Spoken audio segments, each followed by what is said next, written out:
Estamos en el área de pernocta de Bagà, a las puertas del túnel del Cadí. Bagà está en la comarca del Bergadá y este túnel del Cadí nos da acceso a la Cerdaña, en el Pirineo catalán. Solo tenemos una zona de vaciado de grises. Al fondo tenemos una zona de picnic con 2 mesas al descubierto y 2 de cubiertas, con un pequeño porche. Como podéis ver, las plazas son amplias.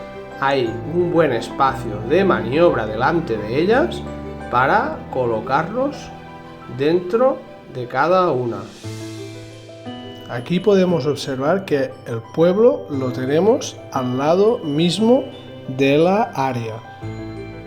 Al centro podríamos llegar en 10 minutos. El acceso al área de autocaravanas es muy bueno.